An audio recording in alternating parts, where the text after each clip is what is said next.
Voilà, parfait. Là, on est avenue des Champs-Élysées, c'est la semaine mondiale contre l'évasion fiscale. Et donc là, voilà, on a déjà fait il y a 2 semaines Apple pour dénoncer son rôle actif dans l'évasion fiscale. Et puis là, justement, on va aussi dénoncer Société Générale qui est un grand acteur de l'évasion fiscale.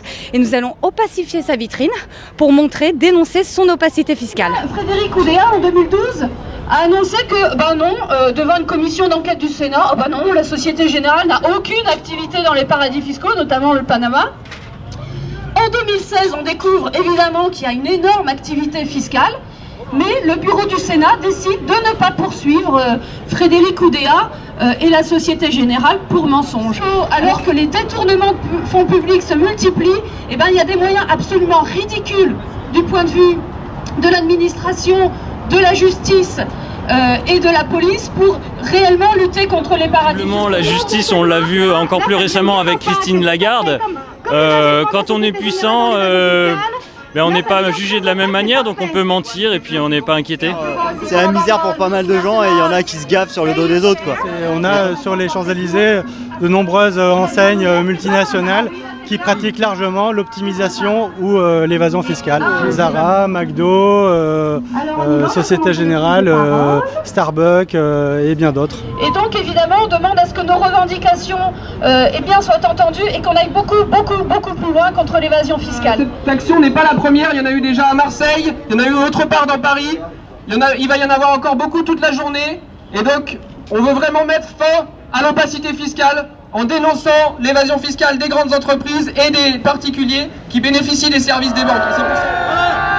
C'est la première fois qu'on l'a fait, donc on va vous demander... Je vous invite à nous suivre gentiment, tranquillement,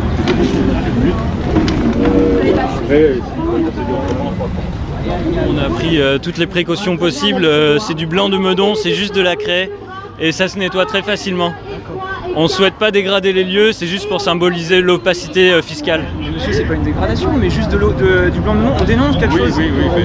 Nous, on Si considère c'était que votre logement, vous penseriez peut-être que c'est une dégradation. C'est un produit nettoyant. Mais c'est un produit nettoyant. Oui, bien sûr. Mais si c'était chez vous, vous penseriez sûrement que c'est une dégradation. Et peut-être que sûrement que ça vous plairait pas. Mais monsieur, vous vous rendez compte que c'est eux qui dégradent notre pays en faisant de l'évasion fiscale. C'est nos impôts, c'est vos salaires qui partent. Est-ce que vous êtes disposé à nous suivre? On est disposé à vous suivre.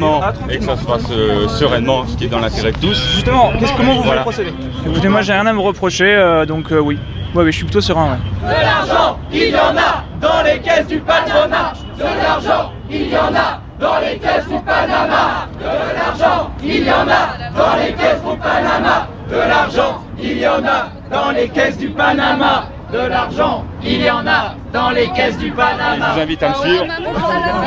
Chanter en même temps. On y va en chantant. Font si notre société manque D'argent pour la santé, c'est parce que la Guadeloupe a fait n'importe quoi. Société Générale, l'argent qui doit revenir au fils. On n'a plus de sous pour l'école, c'est parce qu'on nous vole. La lutte contre l'évasion fiscale se retrouve au poste alors que finalement, ceux qui font prospérer l'évasion fiscale n'ont aucun problème malgré les révélations des Panama Papers il y a 1 an. Donc vous voyez, 2 poids 2 mesures et comme d'habitude, les lanceurs d'alerte, les citoyens qui se mobilisent contre l'argent volé des contribuables, voilà comment ces citoyens-là se retrouvent au poste et pas les réels responsables. On choisit des paradis où l'argent fait bien des petits, où ils invitent des bons clients, oui les bons clients. Société de grands champions, devenus rois de l'évasion, ils excellent à planquer leurs gains, ces maudits requins, et les profits restent exemplaires pour le grand bien des actionnaires. Ces malfaisants, ils veillent au grain, ces maudits requins. Et il faut aussi mettre fin à la collusion entre la haute administration et les milieux les plus aisés, et notamment le milieu bancaire, ce qu'on appelle le pantouflage. Il y a plus de 300 énarques qui travaillent dans le milieu bancaire, qui sont dans les plus hautes fonctions du milieu bancaire. Et tous ces gens-là sont étroitement liés, leurs intérêts sont étroitement liés, ce qui ne leur permet pas d'agir efficacement contre l'évasion fiscale. Ce qui me dérange le plus, c'est qu'il y a tous les petits délinquants qu'on met systématiquement en prison, que les grands délinquants en col blanc, par contre, sont tranquillement chez eux, négocient les choses au fur et à mesure. Et ça, c'est quelque chose qui me pose beaucoup plus de problèmes. Il faut savoir que la fraude sociale en France, c'est 100 fois moins que même 1000 fois moins. En gros, ça représente 12 centimes par mois par personne, alors que la fraude fiscale, c'est 100 € par personne et par mois. Donc c'est-à-dire que s'ils paient leurs impôts, nous on pourrait tous avoir 100 € de plus par mois. Et nous on nous arrête, Oudéa on le relaxe. Et nous on nous arrête, Oudéa on le relaxe. C'est fort possible que la Société Générale se porte en partie et porte plainte contre nous.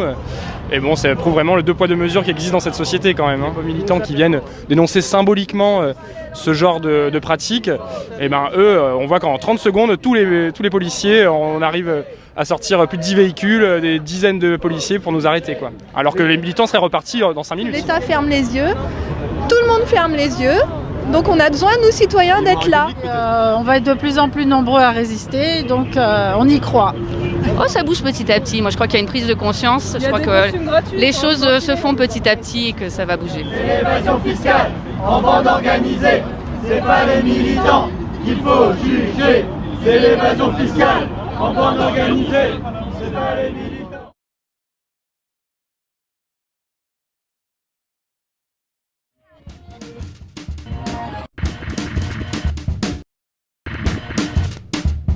On sait qu'il y a des mariages arrangés, on sait qu'effectivement celui-là, il a eu lieu sous la pression populaire et c'est important.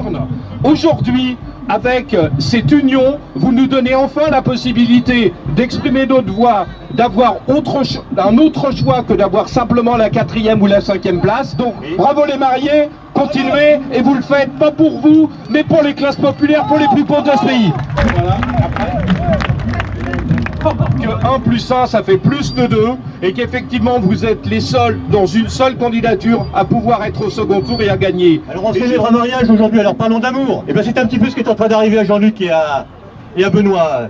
Ils se sont tellement aimés pendant des années au Parti Socialiste. Mais tout ça c'est fini. Donc ils peuvent s'épouser aujourd'hui. Ils peuvent faire un mariage. Ils peuvent se rassembler pour un mariage moderne. Il n'y aura pas de violence conjugale, personne ne va être obligé d'abandonner son programme, d'abandonner son identité, ce qu'il représente. Mais ça sera ensemble, parce qu'il y a ces millions de travailleurs, de salariés, de chômeurs, de jeunes, qui ont été trahis par Hollande, et qui n'ont pas envie qu'aujourd'hui les dirigeants de la gauche les trahissent aujourd'hui en les laissant entre les mains d'héritières de Pétain ou du fondé de pouvoir de Rothschild. Bonjour. Alors je suis la fille de Stéphane Hessel et je suis aussi membre du Bureau national de Nouvelle-Donne. Nous célébrons avec vous ce mariage qui devrait réunir tous les électeurs de Mélenchon et tous les électeurs d'Hamon. Car ce sont les électeurs qui ont besoin d'avoir un candidat qui a des chances de gagner. Alors maintenant, dans la plupart des mariages, les mariés prennent le nom de l'un des deux. Ici, ils n'ont même pas besoin tout de suite de prendre le nom de l'un des deux. Qu'ils fassent une belle campagne commune. Une campagne commune sans nous dire, on n'a pas besoin de savoir si le bulletin de vote portera le nom de M. Mélenchon ou le nom de M. Hamon. On s'en fiche. On veut voter pour leur programme commun, sur la partie commune de leur programme.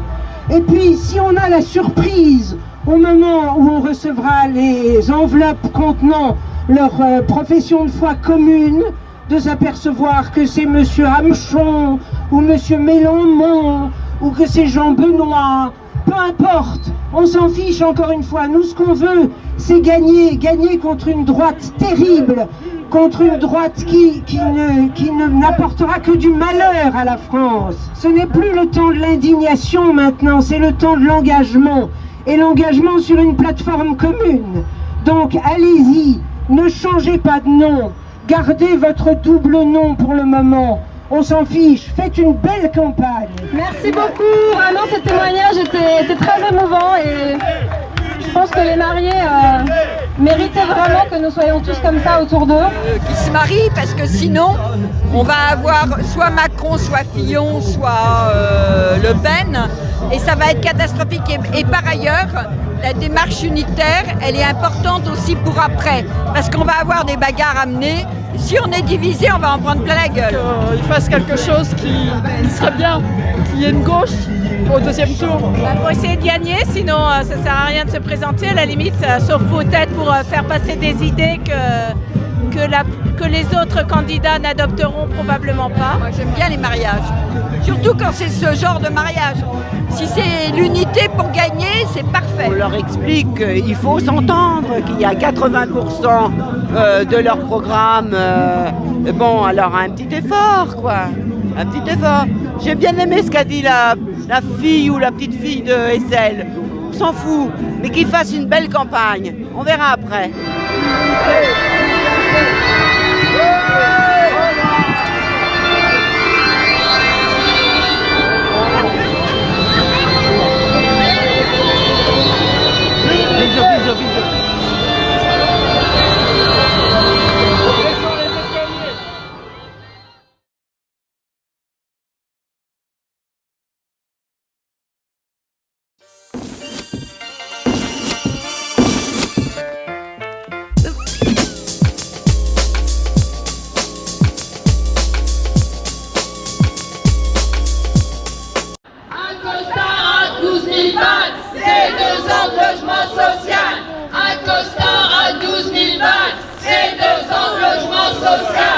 Je ne comprends pas, ils n'ont qu'à avoir des amis.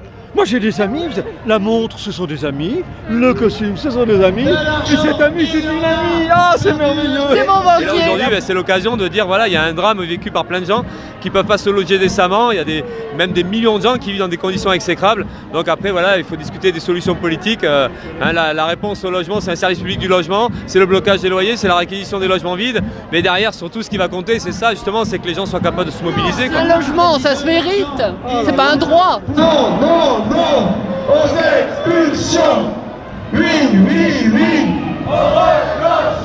On a bien vu tous ces gouvernements qui se sont succédés, de droite comme du Parti Socialiste, et à chaque fois c'est l'insatisfaction parce que c'est des promesses reniées, c'est même des idéaux qui sont reniés, et donc il y a un moment il faut qu'on tire des leçons. Et à nous d'agir nous-mêmes, et c'est ça qu'on veut faire passer, et on sait qu'au moins on se comprend quand on discute de mobilisation sociale ou de rapport de force à modifier. Le droit au logement est un droit essentiel comme le droit à la santé, le droit à l'éducation, que je viens en soutien contre les gens qui sont expulsés, que dans la banlieue où j'habite, plein de gens dorment dehors, pas moi, j'ai de la chance, et que je voudrais bien que les communes riches prennent leur part dans la construction de logements sociaux. Et j'attends des candidats à la présidentielle qui construisent des logements sociaux. Moi, je cherche un emploi fictif avec beaucoup de fric. La première manifestation, et je suis avec les gueux, mais pour leur dire que mes amis sont là, pour veiller à ce que Paris reste toujours beau. Ils se plaignent tout le temps, ils sont jamais contents, en plus ils sont sales. Puis vous avez entendu la musique de Sauvage, voilà, ils aiment les rythmes simples, on ne peut pas leur faire confiance. On ne parle que des pauvres, à longueur d'émissions de radio, de télévision, dans les journaux. De l'argent on en a et on le gardera. Il faut qu'on défende nos emplois, nos logements, notre santé, nos services publics, et voilà, et oser s'affronter après avec ceux qui possèdent, enfin contre ceux qui possèdent. Bon ben voilà, on en est là aujourd'hui, mais c'est vraiment un problème de confiance et d'arriver à rompre le climat de résignation. C'est ça.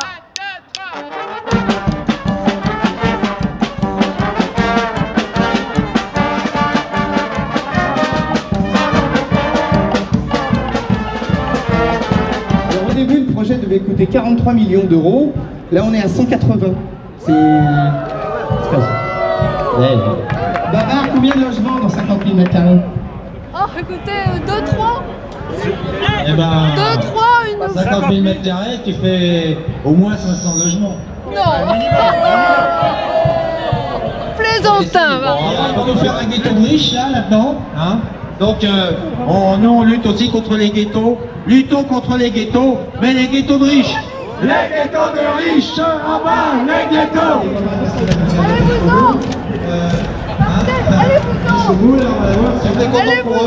Donc les riches ils doivent le carré. Eh bien, c'est la famille Pinot qui va bénéficier de cet magnifique endroit, somptueux endroit, la bourse du commerce. Et ce bâtiment, il ne va pas servir à faire du logement social ou à faire des services publics, mais il va être loué à la Fondation Pinot pour faire du luxe, des logements, des hôtels de luxe et sans doute peut-être aussi un musée du luxe, eh bien il sera, vous savez pour combien qui sera loué à cette fondation?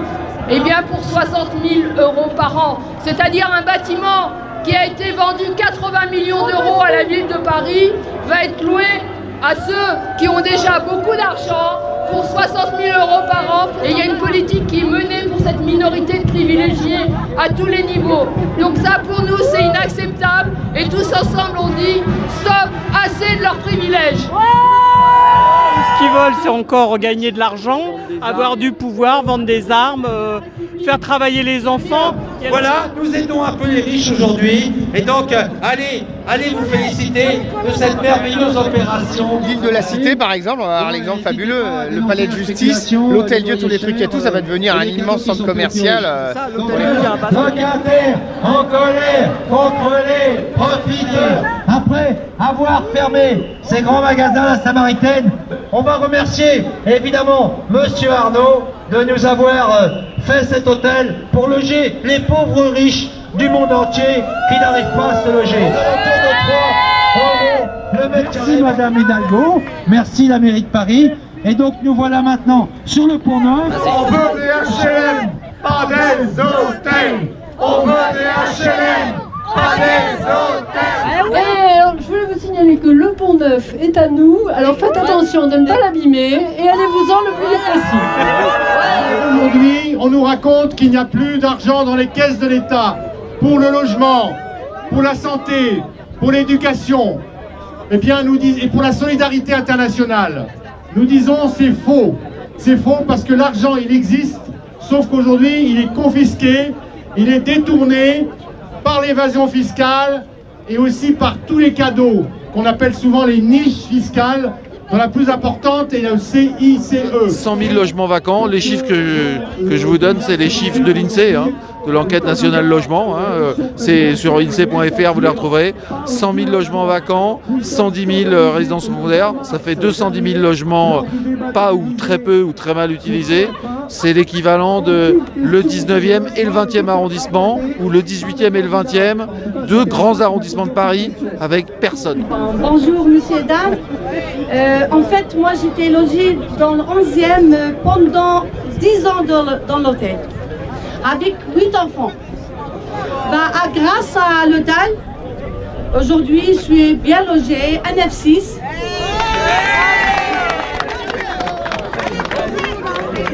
Et qu'est-ce qu'on veut? Pour qui? Et un toit. On peut dresser un extra au logement. Pour vivre dignement, au logement. C'est qu'en manifestant toujours en face. On peut dresser un extra au logement. Pour vivre dignement, au logement. C'est qu'en manifestant.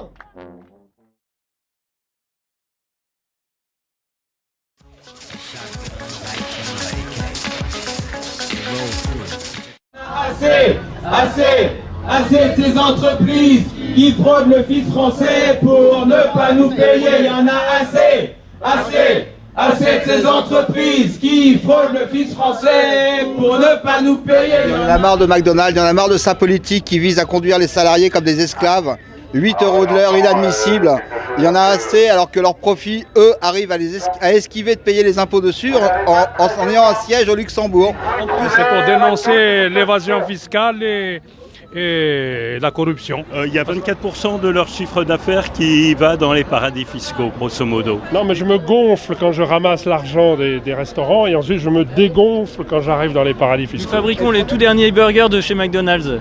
Vous connaissiez le filet au fish et là c'est le filet au fisc.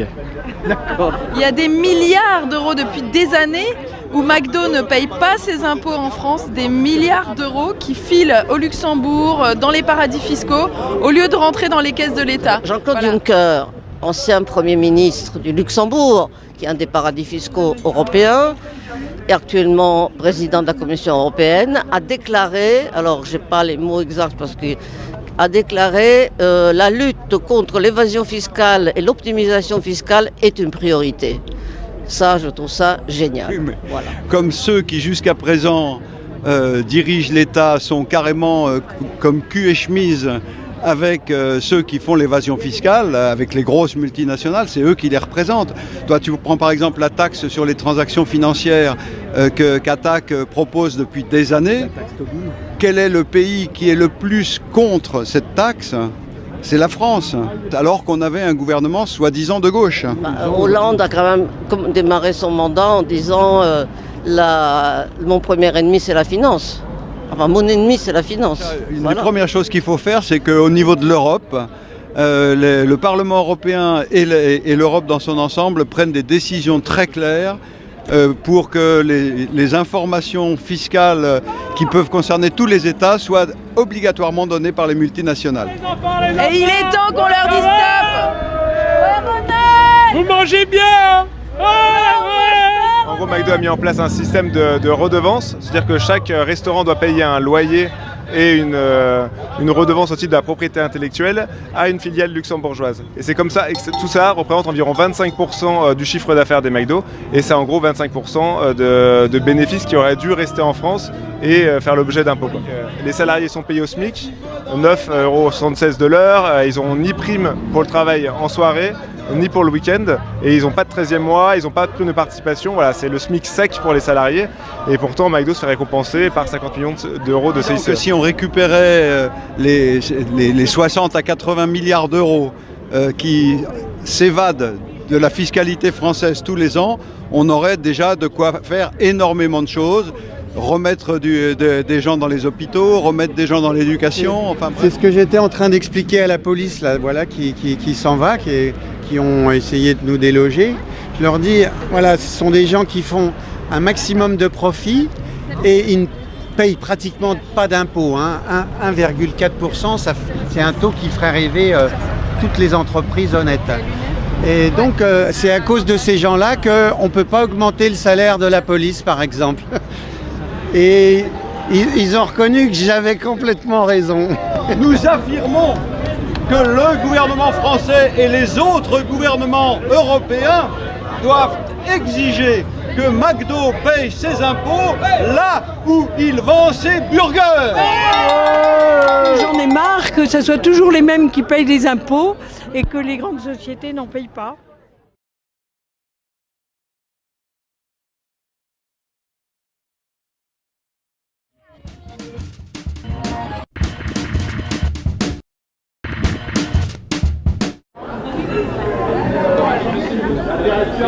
J'ai décidé de reprendre les propositions qui m'ont été faites. Là, je les reprendrai donc dans leur intégralité. Elles sont désormais mon projet. Ce que je souhaite demain, c'est que le même type de conseil citoyen soit installé auprès du président de la République. Que nous puissions avoir à travers ce conseil citoyen finalement une forme de vigie, de lieu qui soit un lieu de délibération, lanceur d'alerte également, car qui de mieux placé que vous pour mesurer ce qui passe et ce qui ne passe pas.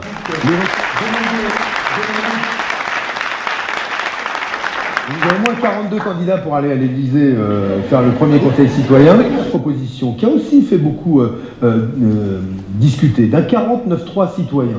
Le 49.3 citoyen, c'est quoi? La possibilité pour 450 000 personnes inscrites sur les listes électorales d'obtenir qu'une question soit débattue à l'Assemblée nationale ou qu'un vote de l'Assemblée nationale, pour être définitif, soit validé par référendum. Je entends encore les critiques qui ont été faites à l'occasion de cette proposition. On m'a dit, mais Benoît Hamon, c'est très dangereux parce que le peuple pourrait s'en saisir. Oui, c'est même le but.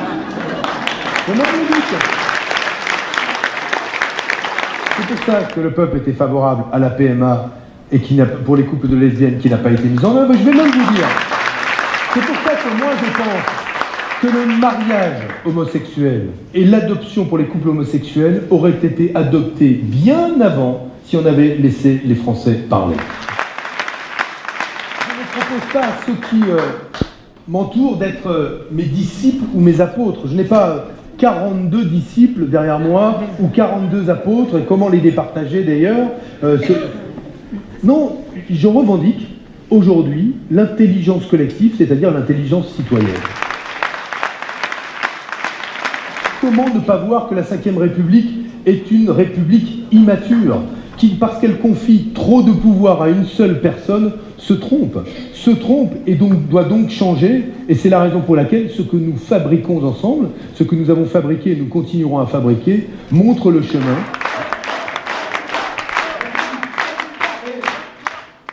Ma conviction profonde, c'est qu'il n'y aura pas de salut pour la République. Nous n'éviterons jamais, nous n'éviterons pas le péril du pire, c'est-à-dire de l'extrême droite, si notre projet politique, nos pratiques politiques, la manière dont nous gouvernons demain la France n'est pas plus démocratique.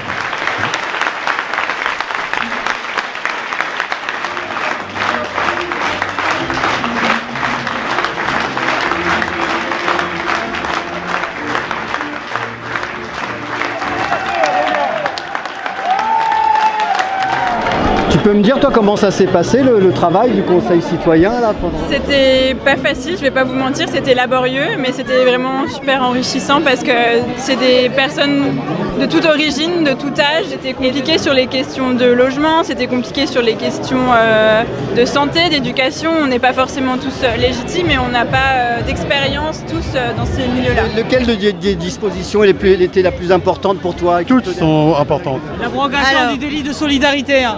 Pour moi, la création d'une monnaie culturelle, l'e-culture. C'est lutter contre les déserts médicaux. Partout sur le territoire. Oui, la santé. Ouais. Tu crois qu'il a des chances de gagner, Benoît, aujourd'hui? J'en suis sûre. Je pense que c'est le seul qui a un programme construit, abouti. Et c'est le seul qui est en capacité de dialoguer avec le peuple. Et si c'est la gauche qui est portée, je serais aussi contente, même si c'est pas mon candidat, on va dire, mais si c'est les valeurs de gauche qui sont portées, c'est mon souhait. Je veux surtout pas que ça soit à droite ou extrême droite. C'est juste que c'est ce qu'on veut. Il veut non seulement proposer un vrai projet de société différent, mais aussi faire de la politique différemment. Et c'est ce qu'il a montré aussi aujourd'hui avec ce Conseil citoyen. C'est vrai qu'il n'a pas un ego aussi surdimensionné que celui de Mélenchon et peut-être pas quelqu'un un communicant aussi perfectionné, mais c'est dommage, il est trop humble. Il y a beaucoup plus d'élan et d'énergie pour renouveler la démocratie en profondeur que chez la majorité des autres candidats.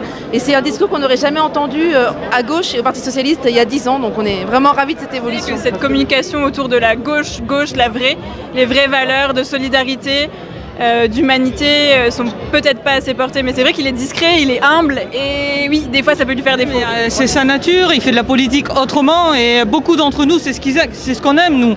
C'est justement qu'il n'emploie pas les mêmes armes que les autres. C'est une rupture avec la politique d'être toujours dans le positif et de valoriser ce qu'on fait soi, de proposer et de valoriser ses propositions et de ne pas faire de la politique en tapant sur les autres. Et justement, nous on essaye de montrer qu'il n'y a pas que des requins en politique, qu'il y a aussi des gens gentils et puis ça mettra peut-être plus de temps à les voir monter à la présidence, mais il faut qu'il y ait des gens comme ça en politique. C'est un homme qui n'est pas un tribun, qui veut des vraies évolutions plus qu'une révolution.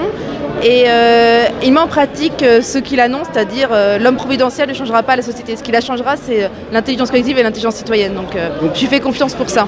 Et arriver à dépasser la guerre des égos pour mettre vraiment en œuvre une nouvelle démocratie, en tout cas, c'est mes valeurs et je les retrouve chez Benoît Hamon.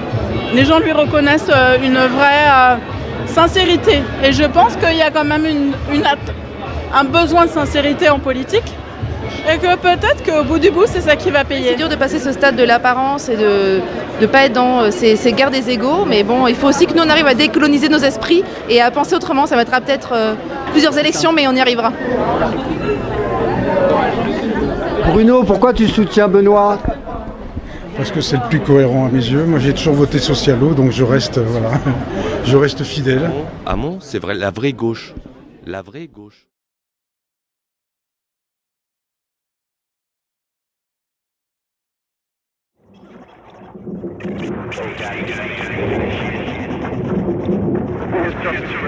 Nous sommes devant la mairie, on va faire un défilé politico-burlesque pour mettre en cause Monsieur Oligarque et toute l'oligarchie de la part de la France insoumise du XXe. Je présente François Oligarque, donc mon client, qui malheureusement va passer devant un procès populaire absolument scandaleux. On sait tous que les oligarques sont des gens bienveillants, des gens qui nous aident au quotidien, et là on a une espèce de plèbe, une populace qui tape sur des espèces d'instruments de musique sauvages pour salir l'honneur de mon client. Et je trouve ça absolument scandaleux.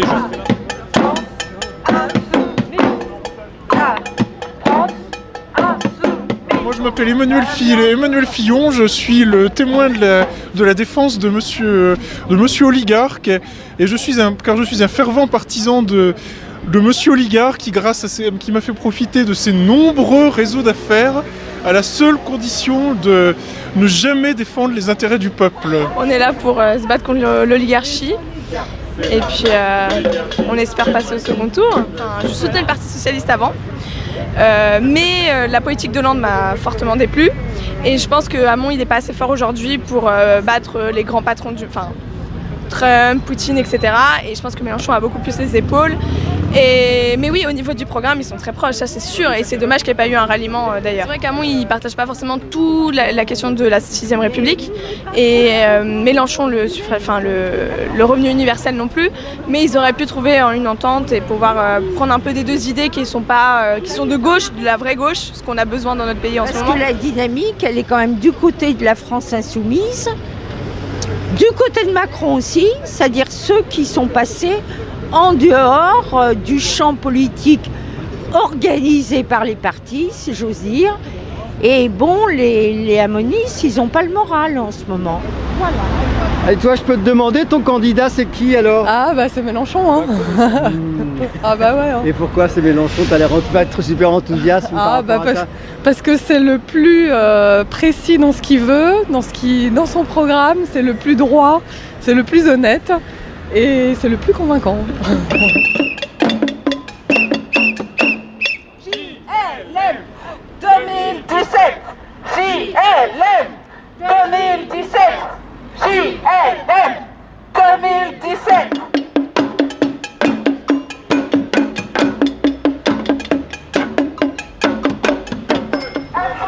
Nous le peuple, tous ensemble, nous le peuple, insoumis, nous le peuple, tous ensemble, les oligarques, c'est l'arnaque, l'oligarchie, c'est moisi, vive la 6ème République et vive les insoumis. Les oligarques, c'est l'arnaque, l'oligarchie, c'est moisi, vive la 6ème République et vive les insoumis. Je vais voter pour la France Insoumise, pour le porte-parole de la France Insoumise pour l'élection présidentielle. Pour changer de système électoral, changer de république, changer d'institution, entamer la transition écologique. Sauve la planète pour un avenir en commun. Sauve la planète pour un avenir en commun. J'ai un tout petit problème, le rap. C'est mon seul problème avec Mélenchon. D'accord. Mais sinon, il y a des chances. J'ai toujours voté pour lui depuis des années et des années, donc je suis convaincu. Je suis beaucoup pour Mélenchon parce qu'il est très convaincant. Bon, peut-être qu'il y a des choses qui sont irréalistes, mais enfin, il a du punch et puis c'est un très bon tribun. Et il n'a pas de casserole nulle part. À 80 milliards de manque à gagner pour la France dû à l'évasion fiscale et 90 milliards de niches fiscales. Eh bien, bravo monsieur. S'il vous plaît, un peu de silence. Je m'appelle Emmanuel Fillon, je suis énarque, haut fonctionnaire, pantouflard, ancien banquier d'affaires, ancien ministre. Je brigue aujourd'hui les plus hautes fonctions de l'État en présentant ma candidature à la présidence de la République car c'est notre projet. Ça suffit. S'il vous plaît, un peu de tenue, messieurs, un peu de tenue. Grâce à monsieur Oligarque, j'ai pu profiter de son très dense réseau d'influence et d'affaires. Simplement en abandonnant toute idée de défendre les intérêts du peuple. Que reproche-t-on exactement à mon client? De quoi? De bien porter son nom? D'être un oligarque? Mais qu'est-ce que c'est que l'oligarchie? L'oligarchie, c'est le pouvoir collégial et discret. Alors forcément, ça fait fantasmer tous les complotistes de tous bords, hein, ceux qui viennent balancer leurs élucubrations n'importe où comme ça, mais c'est pas ça la réalité. Réveillez-vous un petit peu. La réalité, c'est que le monde, il est comme ça. Monsieur Chauchon dit que l'oligarchie, c'est mal. Mais attendez, est-ce que la France n'est pas un pays de plus en plus riche? Est-ce qu'on n'a pas de plus en plus de millionnaires? Est-ce que mon client ne crée pas de la richesse? Maintenant, nous écoutons l'avocat du peuple. C'est le procès de monsieur Oligarque. Il est beau, hein, t'as vu monsieur Oligarque? Monsieur Fillon ou monsieur Macron, c'est quand même des belles caricatures de représentants de l'oligarchie. Hein. Voilà, et donc il faut qu'il dégage. On est là, on est la France insoumise, on est là, on est la France insoumise, on est là, on est la France insoumise.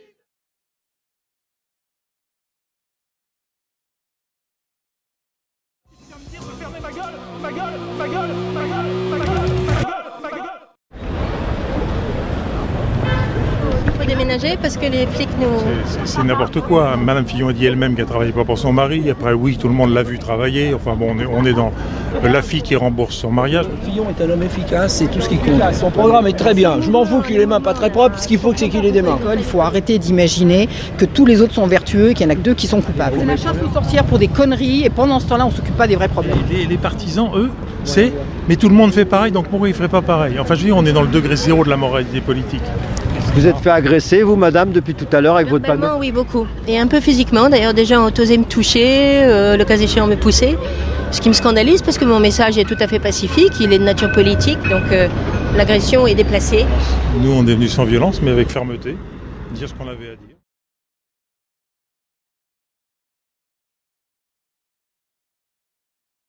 Il faut que les Françaises et les Français votent pour ce qui leur fait du bien, lutter contre le dérèglement climatique, lutter pour la santé, lutter contre la destruction de la biodiversité, lutter pour la refondation de l'Europe, voter pour la 6ème République avec Benoît Hamon. Merci. Allez, on peut faire encore plus de bruit pour Yannick Jadot. Elle a été une grande ministre. Elle s'est battue pour la réduction du temps de travail. Elle a mis en place cette belle réforme des 35 heures. C'est la maire de Lille. Elle est aux côtés de Benoît Hamon dans cette campagne. Vous pouvez faire beaucoup de bruit pour Martine Aubry.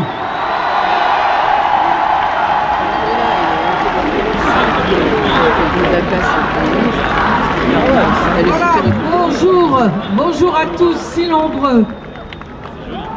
Ce soir, je crois qu'on peut le dire, le cœur de la gauche, il est là. Il est là, place de la République.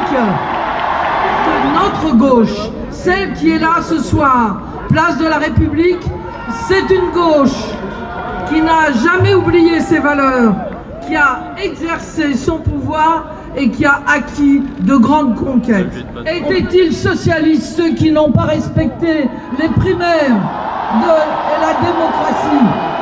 On ne gagne pas une élection à coup de première page sur les magazines ou à coup de sondage.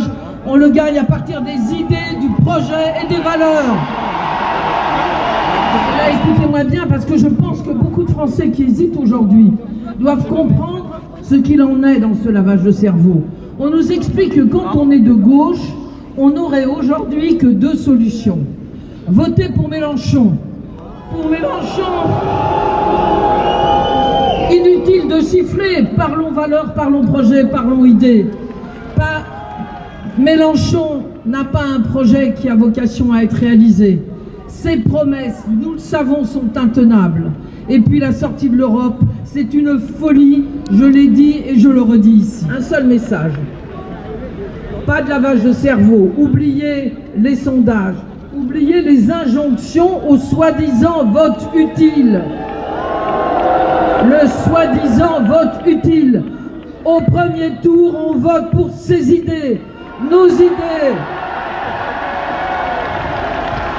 Nos idées sont celles de Benoît Hamon, celles qu'il a portées si haut et si fort. Une seule question se pose.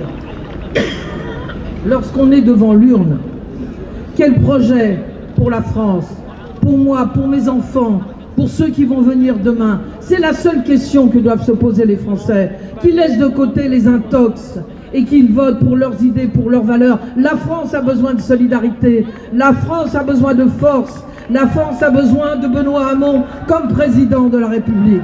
Voilà, tout simplement.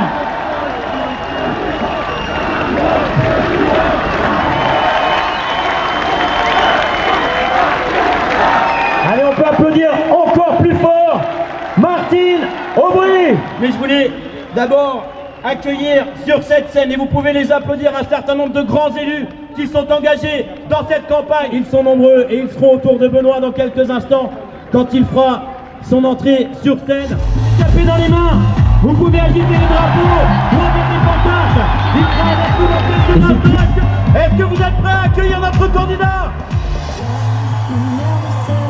Le candidat des socialistes, des écologistes, des radicaux de gauche, le candidat de nombreux intellectuels engagés à gauche, le candidat de ceux qui veulent faire battre le cœur de la France, Benoît Hamon.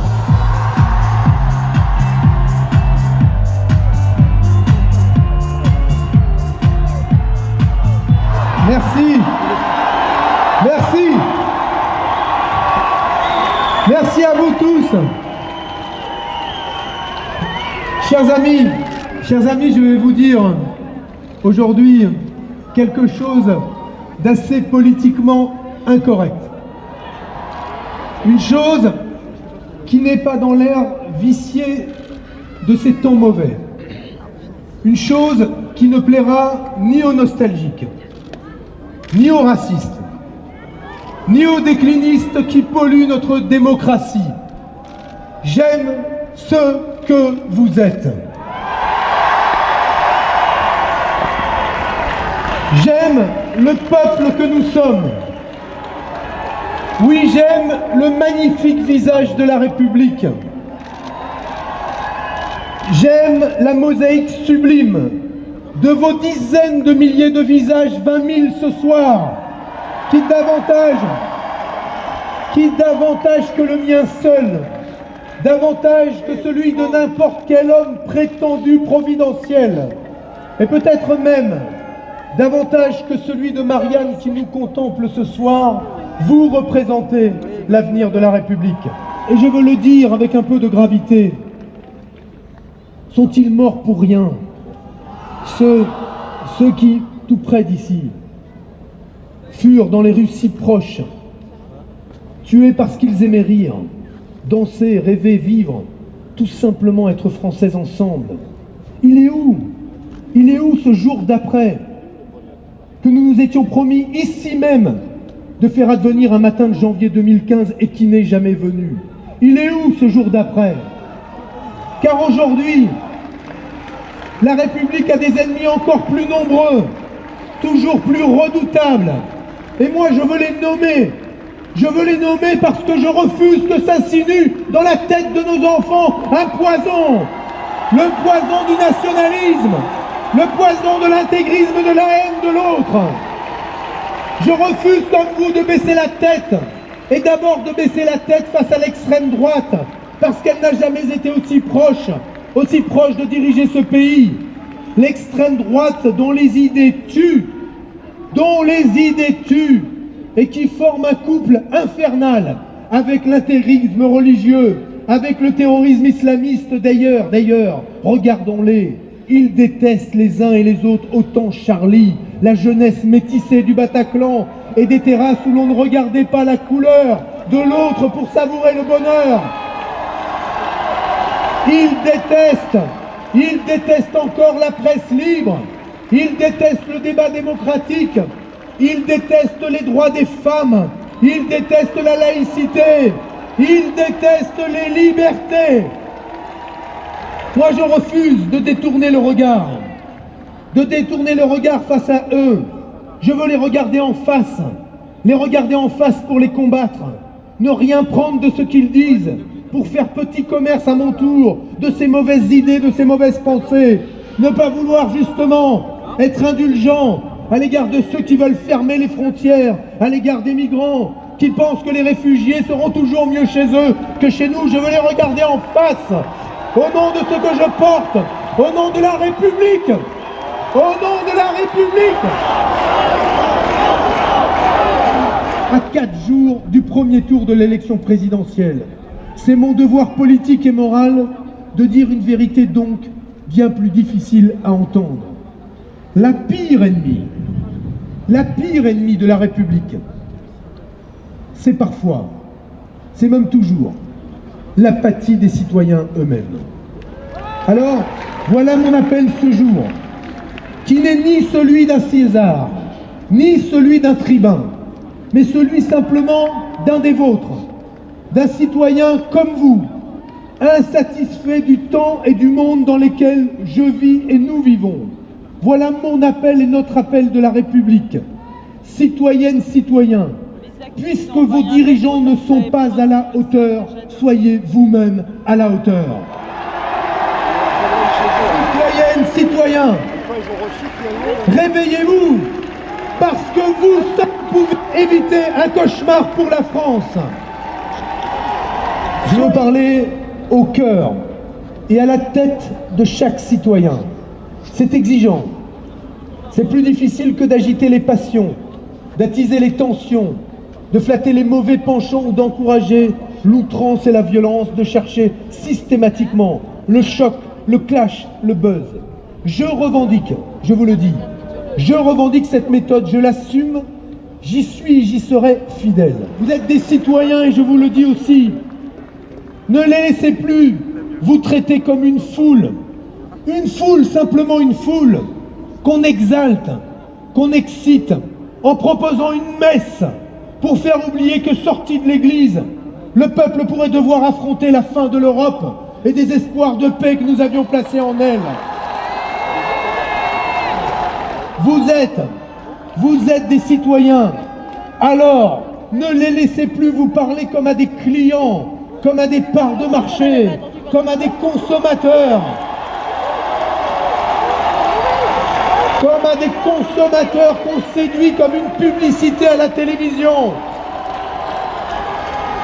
Avec cette novlangue, ce marketing creux qui dépolitise tout pour rendre vintage les vieilles recettes libérales et vous vendre du giscardisme relooké avec quelques bonnes agences de publicité. Et je répète, ça suffit, la grande mystification de cette campagne, la grande falsification des idées, des postures, des enjeux, des mots.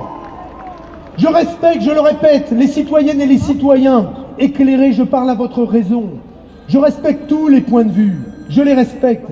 Mais je fais mienne cette phrase d'un immense auteur, d'une immense personne que le siècle a laissé, le XXe siècle, Primo Levi, qui disait, dans Si c'est un homme, il faut nous méfier.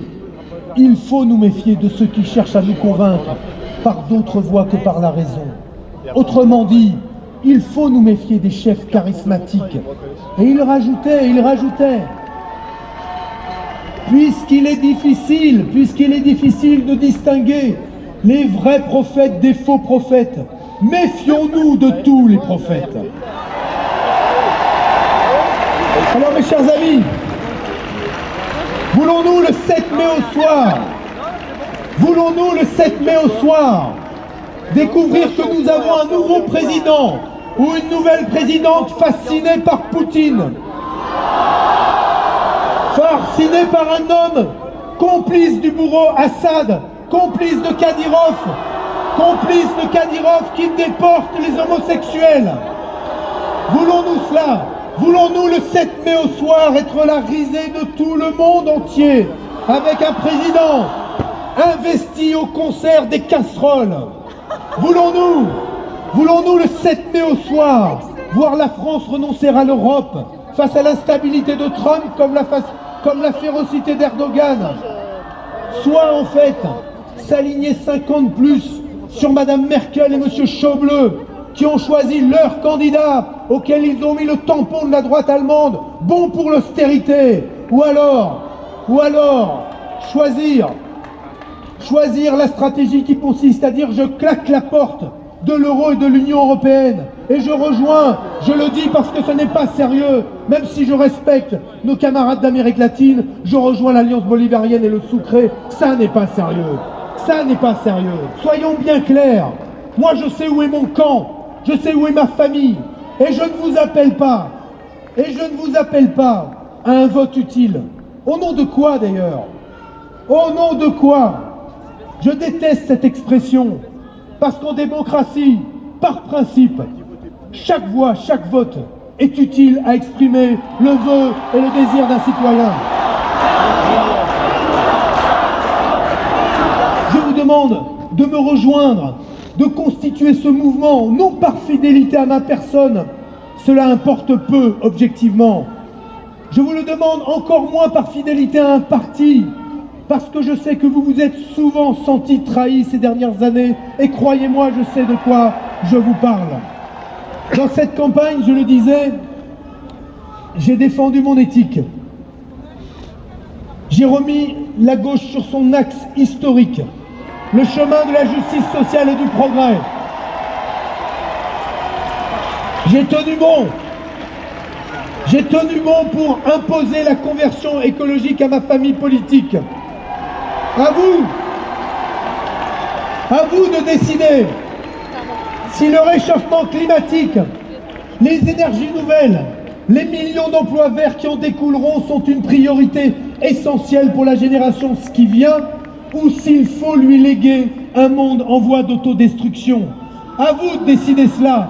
Et je le dis d'autant plus d'un mot, que la responsabilité que nous allons prendre de choisir la transition écologique ou pas, elle déterminera pour ceux qui nous suivent, les générations futures, non seulement le monde dans lequel ils vivront, mais dites-le vous, même s'ils étaient 100 fois plus responsables que nous, si nous ne faisons pas ces choix aujourd'hui, de changer nos modes de production, nos modes de développement et nos modes de consommation, peut-être que le monde que nous leur laisserons, peut-être que ce monde-là, même s'ils étaient 100 fois plus responsables que nous, ils ne pourraient peut-être tout simplement plus le changer par leur choix, par leur vote, parce que ces changements climatiques seraient irréversibles. Et c'est à nous de décider. C'est à nous de décider cela aujourd'hui. J'ai aussi tenu bon, alors qu'on ne parlait que de burkini et que de crèches dans les mairies, pour remettre la question sociale au cœur du débat public, pour repenser le travail avec le revenu universel d'existence, qui est une mesure directe pour la feuille de paye et qui concernera 19 millions de Français dès le 1er janvier 2018. Une mesure pour le pouvoir d'achat. J'ai tenu bon avec une contribution sur la valeur ajoutée sur les robots, qui est une source incroyable et alternative de financement de notre sécurité sociale. Alors, là encore, à vous de décider.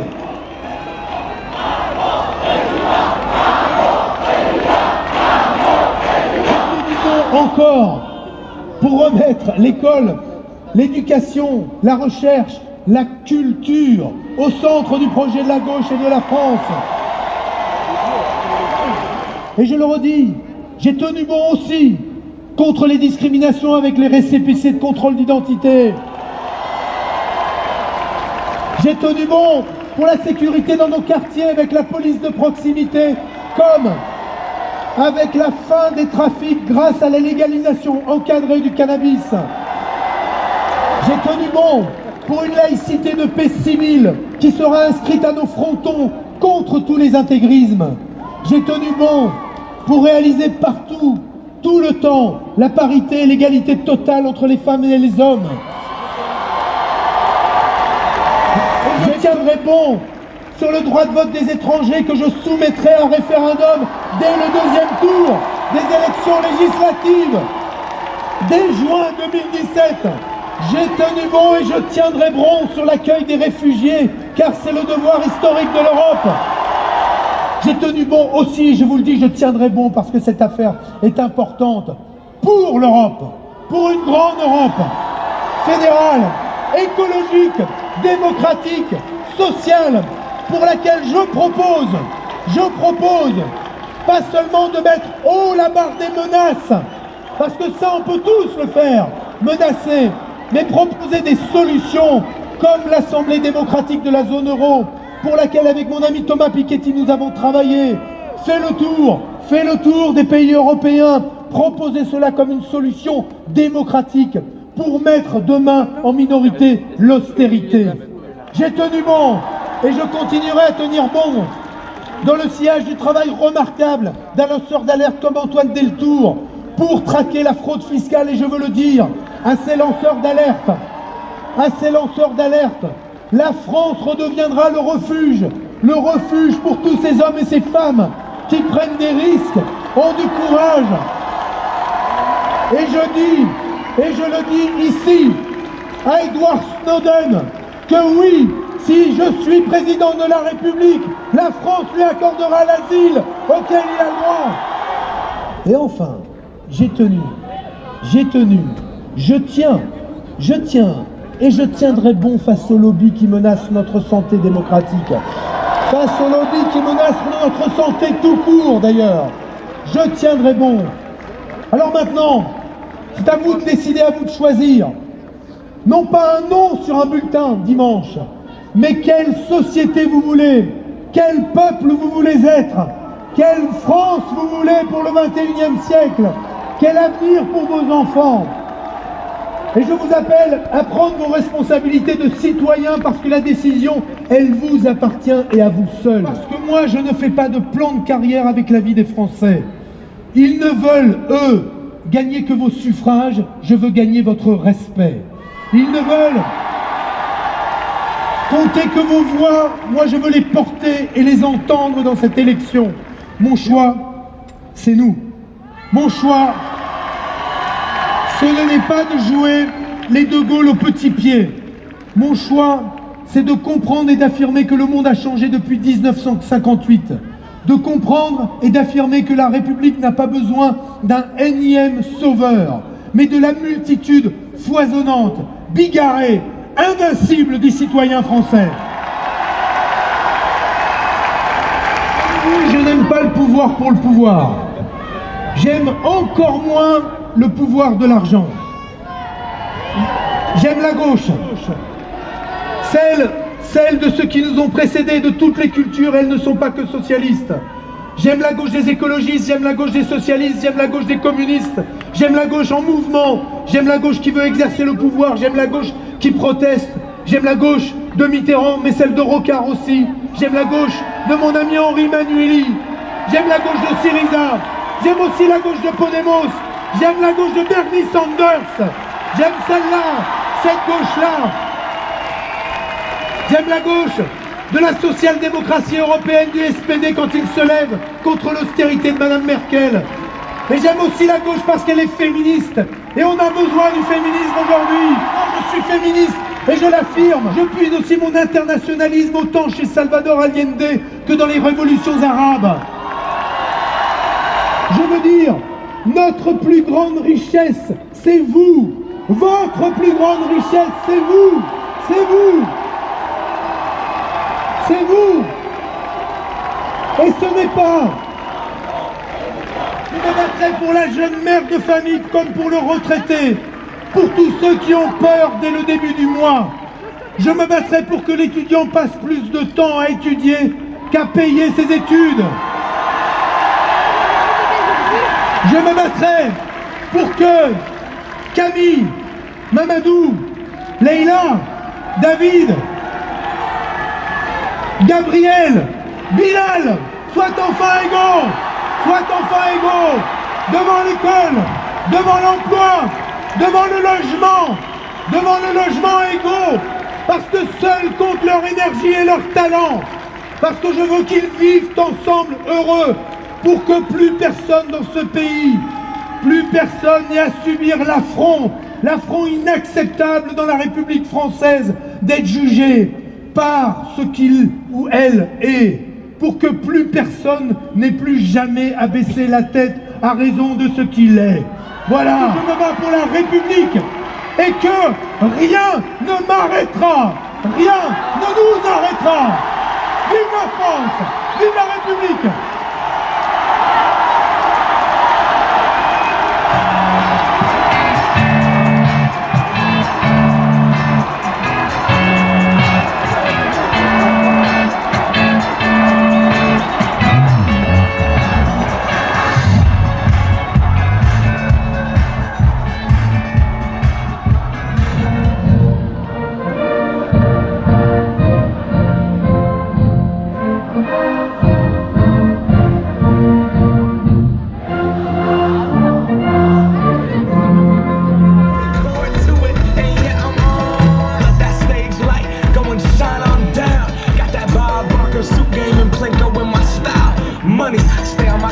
Non, c'était très bien, il est déterminé, il fatigue, hein, mais il est toujours au taquet. Et Et il défend ses idées toujours avec conviction, il est droit dans ses bottes. C'est longtemps que les socialistes étaient plus de gauche. Comment on a retrouvé quelqu'un de gauche? On est revenu à la vraie gauche. On a fait un peu le ménage dans le Parti Socialiste. Très heureux en 2012 quand Sarkozy avait été éliminé.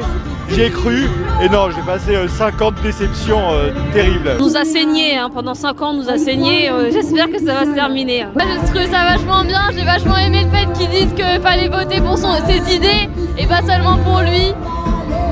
Et c'est quelqu'un de très modeste qui du coup n'émule pas les foules et à défaut parce que c'est vraiment quelqu'un qui est raisonné, qui est intelligent, qui est bon et voilà, je vais voter pour lui. Il n'est pas tout seul comme ça, l'homme providentiel, etc. Ce qui me touche le plus, c'est son intelligence, son ouverture d'esprit et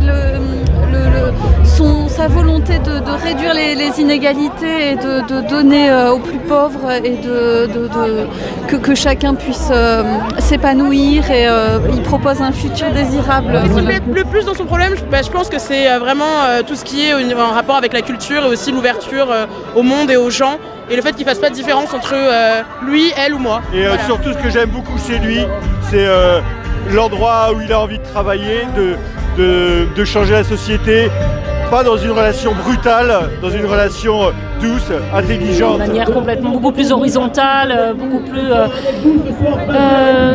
qui repose pas sur la séduction en fait, mais beaucoup plus sur l'intelligence. Et il ne se pose pas en homme providentiel aussi, il se met au même niveau que chacun d'entre nous et c'est quelque chose qui me touche et je n'ai jamais été autant touchée par un homme politique. Le premier apprenait vraiment le côté humain avant tout et au-delà de tous les intérêts personnels de chacun. Il aborde des thèmes qui me touchent, d'autant plus que je suis maman aussi et c'est surtout pour les générations futures. De Benoît Hamon, c'est ma gauche.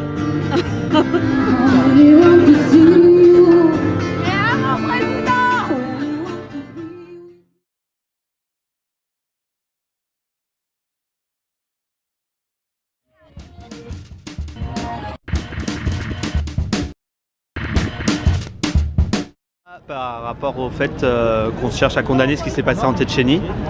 Apparemment, il y aurait des camps dans lesquels les personnes LGBT et notamment encore plus les homosexuels seraient enfermés. C'est affolant et encore heureux qu'effectivement il y ait des actions comme celle d'aujourd'hui pour dénoncer et surtout pour soutenir les personnes qui vivent de telles oppressions. C'est inimaginable. Je pense que c'est horrible, c'est inadmissible, totalement inadmissible. Moi je déteste Poutine et je suis contre ça. C'est une répression intolérable, voilà. C'est juste atroce et je pense que beaucoup de gens devraient être là, parce que même si on n'est pas pro-militant LGBT, ça reste des êtres humains et quand on nous apprend en histoire que les camps de concentration c'est horrible, on devrait juste se bouger. Je compatis, je pense à eux et je peux pas vivre dans un monde comme ça, c'est pas possible. Alors, de ce que j'ai lu, il les torture, il leur demande de révéler d'autres membres de la communauté LGBT et ensuite il les rend à leur famille en leur disant qu'ils sont homosexuels et comme là-haut c'est un peu une honte, c'est parfois les familles qui se chargent de tuer leurs propres enfants. Ouais, c'est un camp de concentration, donc qu'est-ce qui se passe on sait pas, mais en tout cas on a l'impression de revenir un siècle en arrière. Je suis pas mal de médias LGBT et j'avais remarqué depuis quelques mois déjà qu'ils signalaient des disparitions, mais ça restait très discret en fait. Et du coup, quand il y a eu ça, au départ, je me suis dit c'est pas possible. Et je me suis rappelé, je me suis dit bah si, il y avait eu des disparitions. Il est extrêmement important de se mobiliser pour dénoncer les exactions qui fait le gouvernement tchétchène à l'encontre des personnes homosexuelles. Puis on sait très bien que les exactions ont commencé il y a quelques mois, donc il y a eu une première vague selon un journal anglais, donc la première vague c'était en décembre, et ensuite depuis le début du mois de mars, avril, on a commencé à avoir plus d'informations sur une deuxième vague d'arrestations, des tortures et des violations aux droits humains, et notamment des meurtres perpétrés par l'État tchétchène. La liberté de la presse est également menacée. Dans un pays déjà pas enclin à œuvrer en faveur de la liberté de la presse, les autorités tchétchènes dirigées par Ramzan Kadyrov contrôlent désormais pratiquement toutes les sphères de la société civile. Nous allons commencer par Patrick Bloch, député de Paris.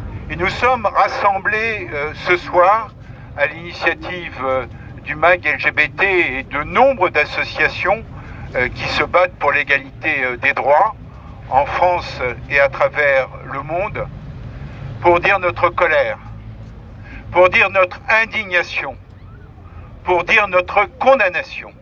Nous savons ce que peut apporter une mobilisation qui, au-delà de la place de la République, au-delà de Paris, au-delà de la France, doit mobiliser à travers le monde toutes celles et tous ceux qui, en solidarité avec les lesbiennes et les homosexuels tchétchènes, réprimés, emprisonnés, torturés, assassinés, ont besoin de notre soutien. Que nous devons toutes et tous nous mobiliser pour que les femmes et les hommes homosexuels qui en Tchétchénie sont assassinés, emprisonnés, réprimés, torturés, puissent se dire au moins comme une lueur d'espoir qu'ils ne sont pas seuls, que nous sommes à leur côté.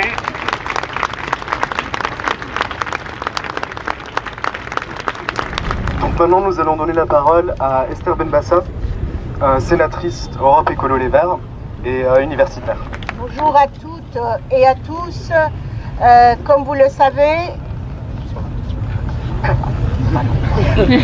savez, des homosexuels tchétchènes ayant fui Moscou ont affirmé à l'AFP avoir été battus et détenus dans une prison non officielle et vivre aujourd'hui la peur au ventre d'être identifiés et traqués aussi par leur famille. Des rumeurs font état d'assassinats d'homosexuels en Tchétchénie déjà depuis la fin de l'année 2016. Le porte-parole de M. Kadyrov, président de la République de Tchétchénie, ancien des services secrets, dont l'arrivée au pouvoir avait été entérinée par M. Poutine, a éludé le problème. Selon lui, il ne peut pas y avoir d'exactions contre les gays puisque ceux-ci n'existent pas en Tchétchénie. Ne laissons pas isoler, traquer, persécuter, assassiner les homosexuels de Tchétchénie. C'est notre devoir à nous qui avons déjà quelques droits. Merci. Maintenant, nous allons donner la parole à Jean-Luc Romero, conseiller régional dans la région Île-de-France. Bonjour à tous et à toutes. Alors c'est un peu compliqué parce que je pense au fond vous n'entendez pas. Merci d'abord au MAC d'avoir organisé cette manifestation et à toutes les associations, notamment l'inter-LGBT qui sont ici et qui sont nombreuses. Aujourd'hui, à part les associations LGBTI, on n'a pas l'impression qu'il y ait une énorme solidarité autour de ce qui se passe en Tchétchénie et on a l'impression qu'il y a une espèce de hiérarchie dans les discriminations et quand ça touche des LGBTI, eh bien malheureusement la mobilisation n'est pas à la hauteur. On ne peut plus tolérer en 2017 que des femmes, que des hommes soient persécutés tout simplement parce qu'ils sont, alors qu'ils n'ont rien commis de grave, qu'ils n'ont commis aucun délit. On a le droit d'être ce qu'on est. En 2017, les LGBTI doivent être dans le monde des citoyens comme les autres.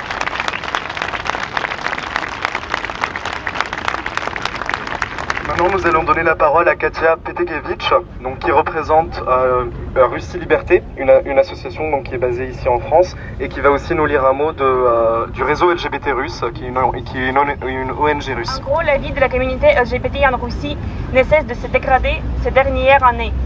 Depuis l'adoption d'une série de lois portant atteinte à leurs droits, un vague d'homophobie s'y propage.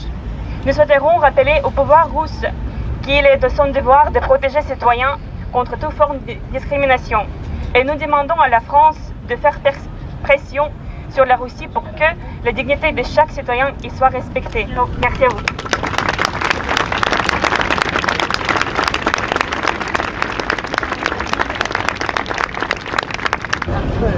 Bonsoir.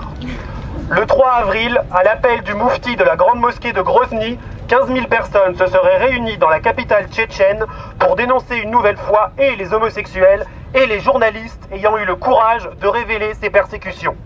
Une fatwa a été lancée contre ces journalistes qui n'ont fait que leur métier.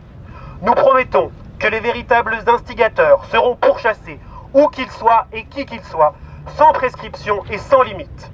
Depuis, les journalistes de Novaya Gazeta vivent dans la peur. Le 13 avril, elles ont publié un communiqué de presse alarmant dénonçant les multiples menaces de mort dont elles sont victimes quotidiennement depuis la parution de leur article. Les autorités russes, dont le rapport à la liberté de la presse, et particulièrement celle d'opposition, est fait d'une longue succession d'intimidations et de violations de la liberté d'expression, tardent à répondre. L'homophobie, actuellement au pouvoir en Russie, conforte l'impunité des coupables. Le Conseil pour la société civile et les droits humains, organe rattaché à la présidence russe, s'est même avoué dans l'incapacité de prendre une décision. Certains de ses membres déclarant même ne pas comprendre où était le problème et pourquoi ils devraient se saisir d'une telle affaire. Pire, pas plus tard que cet après-midi, la défendresse des droits russes, Tatania Moskarovka, a déclaré que les faits seraient plus que douteux et que toute cette histoire ne serait qu'une énième provocation de la presse.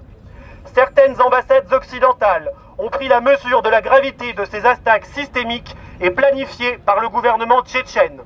Les ambassades d'Allemagne, de Finlande et de Suède ont mis en place des procédures d'urgence pour extrader les homo-tchétchènes ayant réussi à fuir jusqu'à Moscou. Le gouvernement suédois a même débloqué une enveloppe d'urgence de 170 000 € pour faciliter leur évacuation. Le principal problème reste que beaucoup de réfugiés tchétchènes n'ont jamais quitté la Russie et n'ont donc même pas de passeport. Il est du devoir de l'administration fédérale russe de permettre la délivrance de passeports à leurs citoyens menacés, y compris ailleurs sur le territoire, et non pas uniquement à leur domicile habituel.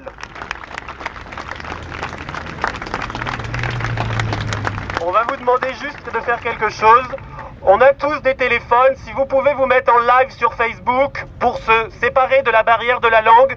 On avait promis à nos camarades russes qu'on va le faire. On a fait 1 minute de silence. Maintenant aussi, pour témoigner de la force et du combat qu'ils ont mené sur place, y compris ceux à Moscou qui ont décidé de les accueillir, on vous propose 1 minute d'applaudissements pour vraiment les soutenir et leur dire qu'on sera là jusqu'au bout à leur côté. Solidarité.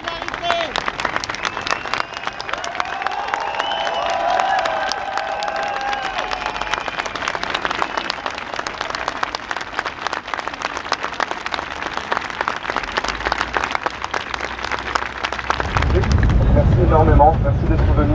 En tant qu'homosexuel adolescent, je me suis senti comment dire, tapé. Enfin, pas tapé, mais je me suis senti agressé. Je me dis que ça aurait pu être moi, jeune homosexuel. Ah mais moi je trouve que c'est hallucinant que tout Paris ne soit pas dans la rue, qu'il n'y ait pas plus de personnes mobilisées, que les politiques se mobilisent pas non plus. Je trouve ça dégueulasse. Moi qui suis dans une association pour des personnes qui sont victimes du rejet familial vis-à-vis de qui on est, je trouve ça anormal que les gens rejettent une personne juste en étant ce qu'elle est. C'est une répétition de l'histoire. On a eu les triangles roses pendant la Seconde Guerre mondiale et là on retourne toujours dans la même chose. L'histoire se répète à nouveau et on s'était promis plus jamais ça.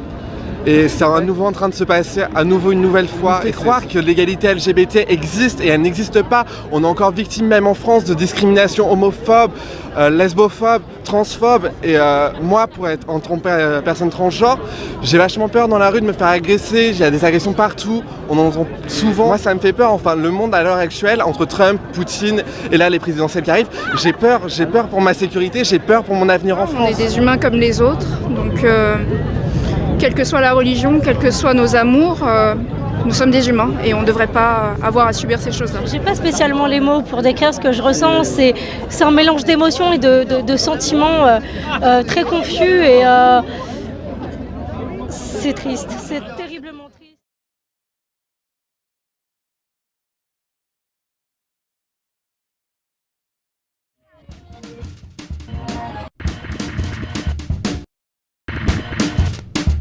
Me dire pourquoi ce rassemblement aujourd'hui? Voir comment on réagissait, voilà. Et être parmi ceux qui réagissent. C'est une réaction.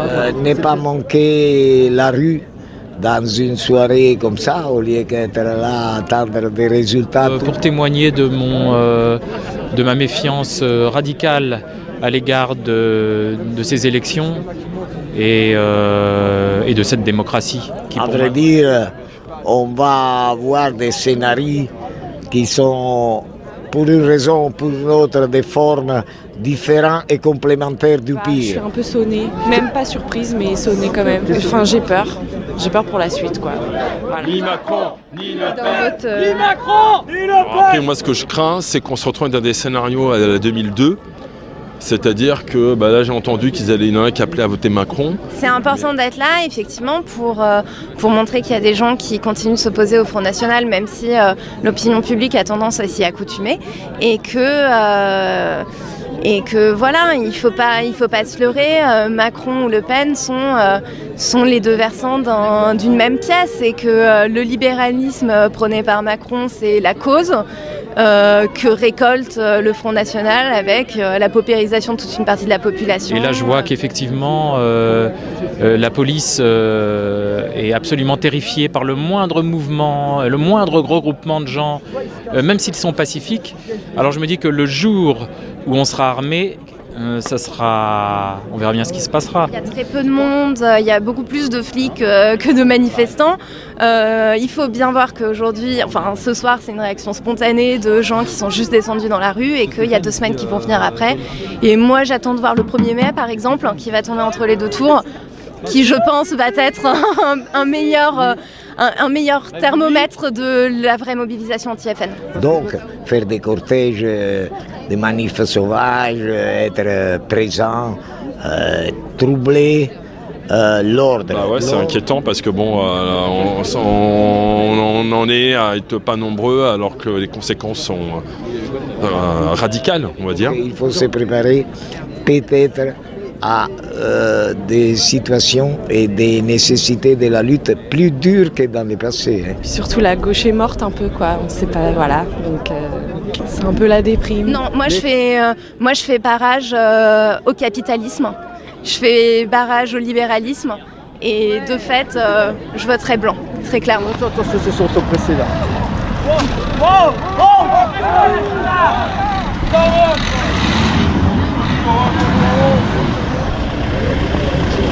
On aimerait bien aller à République là, et on aimerait bien que République vienne à nous du coup, mais... Ça se passe pas du tout là. Éloignez-vous,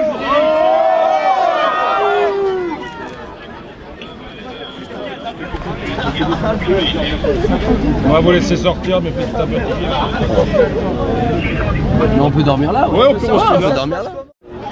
C'est doux,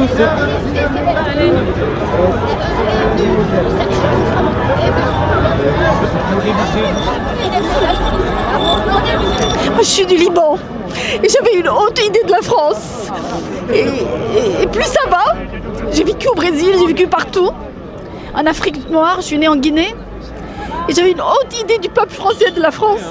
Ils nous ont fait le même coup en 2002 déjà. L'histoire apparemment se répète sur ce plan-là. Nous sommes tous et toutes des enfants d'immigrés à la première, à la deuxième, à la troisième génération.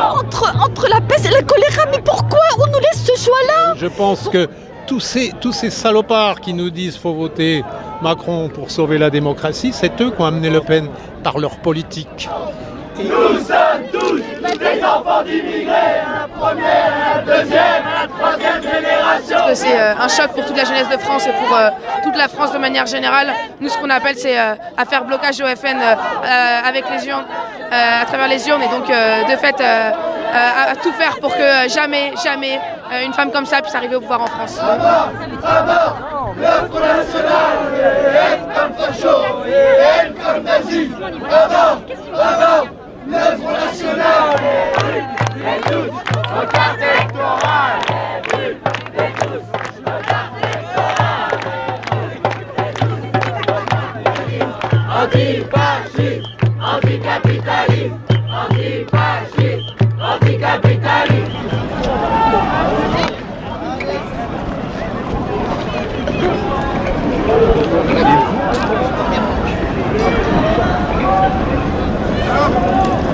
Qu'est-ce qui s'est passé?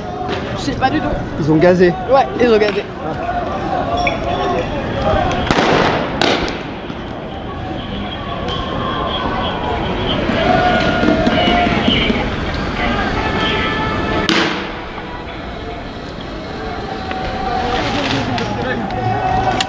Attends, protection arrière, casse-toi, casse-toi!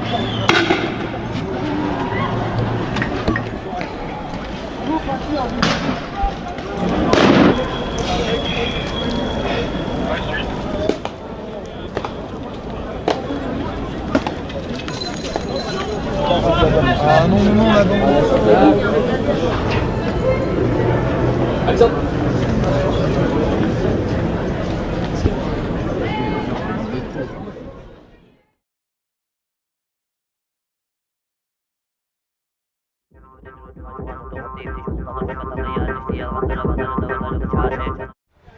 Franchement, je suis dégoûté. Quoi tu aurais préféré? C'est difficile à faire un choix entre le choléra et la peste.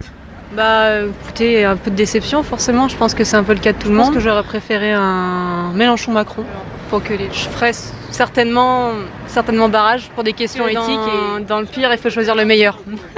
J'ai été très content que Fillon soit éliminé, c'était mon principal but. Mon cœur me poussait à voter pour Hamon, mais il n'avait aucune chance, donc voilà. Franchement, je trouve que le Front National monte de plus en plus et apparemment ça n'a pas l'air de gêner beaucoup de gens. Ce que j'aurais préféré, c'est que depuis toutes ces dernières années, nos gouvernements respectifs essayent de faire barrage au Front National et non pas le faire monter comme ils l'ont fait. Vous êtes déçu pourquoi? Par la gauche, par la gauche? Je suis déçu qu'ils n'aient pas fait l'union, la gauche. Avec Hamon Mélenchon par exemple? Bien sûr, on aurait gagné.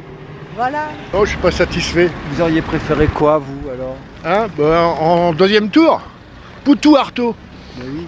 C'était ce qu'il y avait de mieux. Non, je suis pas tout à fait satisfaite, on peut pas dire. Vous auriez préféré quoi alors? J'ai voté Jean-Luc Mélenchon. Simplement, je pense qu'on va pas me refaire le même coup qu'il y a 15 ans. Donc je voterai blanc. Poutou-Artaud, ça aurait été beau au second tour. Ça, c'était de la belle bataille.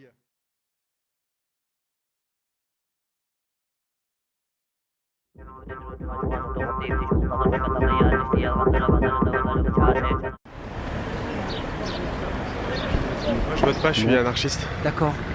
Du coup, non. Hier j'étais dans la rue et j'ai fini en garde à vue. En fait, il y a eu plein de manifestations sauvages dans Paris hier soir. Il y en a eu un peu dans tous les sens, entre Nation, Bastille, Stalingrad. Ils ont fini par arrêter des gens après? Une cinquantaine, il y a eu quelques gardés à vue et moi j'étais en vérification d'identité. Il y a une espèce d'énorme camp pour les manifestants, rue de l'Évangile, qui a été ouvert il y a 3-4 ans. Et donc en fait les flics qui nous tapaient dessus, parce qu'il y a quand même eu des blessés, et en fait on manifestait contre le Front National au second tour et puis eux ils avaient voté Front National, donc ça crée vraiment des clivages assez violents. Ils étaient dans un état d'énervement, ils nous ont assis par terre, ils nous ont tapés. D'habitude il y a une espèce de... C'est la France quoi, c'est le jeu de la contestation, les policiers encadrent, il y a une espèce de truc. Là c'était un peu plus sauvage. Après les manifestations, la nuit, il y a déjà eu plein de violences policières, je dis pas, mais hier on sentait qu'ils défendaient un petit truc. Du coup je pense que j'ai pas été poursuivi et il y a des gens par contre qui ont dormi en garde à vue.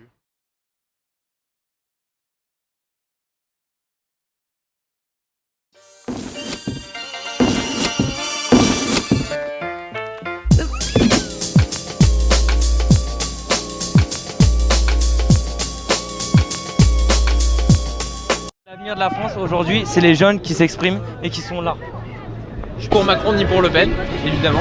On rejette tous ceux qui disent qu'il y a un sauveur suprême qui existe, que les élections ça puisse servir à changer la société tout en compte. Je suis dans un lycée de banlieue, il n'y a aucune conscience politique et du coup c'était important pour moi de venir parce qu'on ne peut pas tolérer une situation comme ça. D'un côté on a un espèce de clampin, un pote de tous les patrons et genre c'est un gros enculé, et de l'autre côté on a Le Pen et genre tout sauf Le Pen. On n'a pas le droit de vote, on n'a pas d'autres moyens. Moi j'ai toujours 17 ans, j'aurais adoré avoir voté et genre tout ce qu'on me dit c'est non mais ton avis compte pas en fait.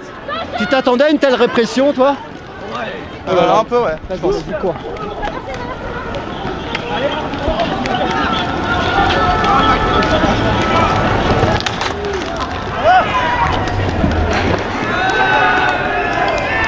Depuis que Marine Le Pen est passée, les flics sont donnés à cœur joie pour nous taper dessus, c'est assez marrant. Casez vos enfants! D'avoir autant de violence, même s'il y en a qui cassent des vitres, c'est pas normal. Comme vous avez pu le voir, il y a des affiches ni Le Pen ni Macron. Bien sûr. Parce qu'on n'est pas plus contre. Enfin si, on est plus pour Macron que pour Le Pen. Le vrai ennemi, c'est pas l'immigrant et les gens qui viennent en France pour se sauver de la guerre d'où ils viennent. Barrez-vous! Barrez-vous! Enculés! Un cap! Ah bah l'État policier! Ah bah l'État policier! Et Macron qui veut, par ordonnance, la loi El Khomri remonter! Ah bah l'État policier! Et si Marine vient, alors là, ça sera pas la prospérité. Ah bah l'État policier. Je suis très énervée parce que j'ai pas forcément envie de voter pour quelqu'un là de particulier. Regardez, la France aujourd'hui elle vote Marine Le Pen et Macron. Après, moi je reste sur le fait qu'il y a quand même une grosse partie de la population qui veut que ça bouge, mais qu'elle va être totalement ignorée pendant ces élections. On vous demande de pas pousser, on vous demande de ne pas pousser s'il vous plaît. Laissez-nous passer, laissez-nous passer, laissez-nous passer, laissez-nous passer, laissez-nous passer. Je voulais faire une petite révolution pacifique aujourd'hui. Je me suis dit qu'avec ça j'allais calager tous les CRS. Voilà. Je trouve qu'il y a toute une majorité qui n'a pas été entendue et au final peut-être que les élections comme on les fait aujourd'hui, elles sont peut-être plus à l'ordre du jour. Dans la jungle, libérale jungle, le Macron est en rute ce soir.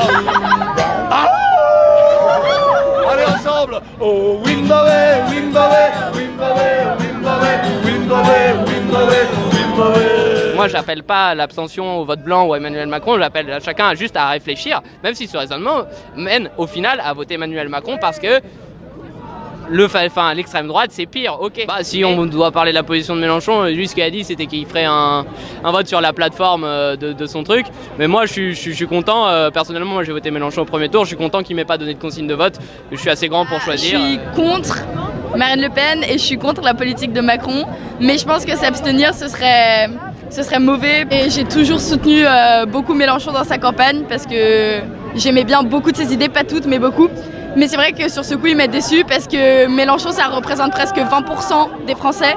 Et si on a 20% qui votent pas contre Marine Le Pen, et c'est vrai que là, il y aura un réel problème. Ça peut passer. Personnellement, je sais moi-même pas si je vais voter blanc ou voter Macron, donc je vais pas dire aux autres quoi faire. La banalisation du FN, genre qui est incroyable cette banalisation. En 2002, tout le monde était dans les rues apparemment, et nous, il a fallu 3 jours et encore, on n'est pas tant que ça à la manif. J'appellerais quand même à voter pour Macron, mais Parce que toi, je suis pas du tout d'accord avec les idées de Macron. Après c'est vrai qu'il faut vraiment battre Le Pen, mais là ça montre vraiment qu'il faut se mobiliser surtout massivement dans la rue pour montrer qu'on est contre les idées, que ce soit Le Pen et Macron. Et que...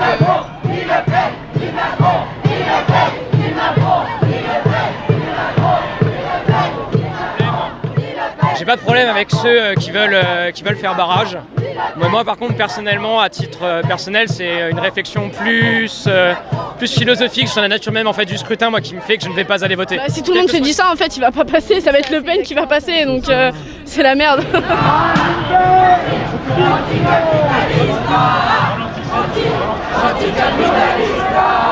On ralentit un peu, s'il vous plaît, doucement, on n'arrive pas en courant, s'il vous plaît.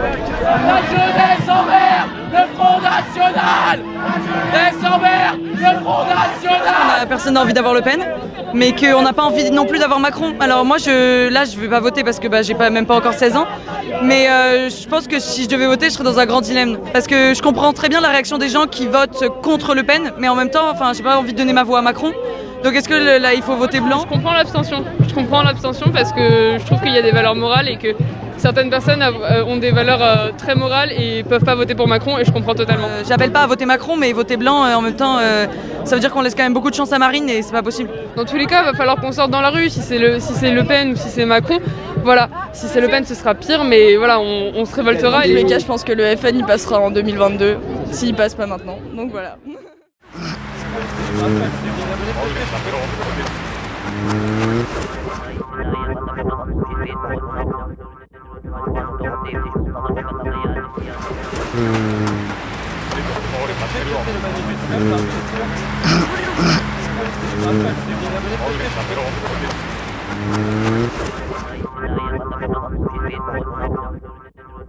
Thank you.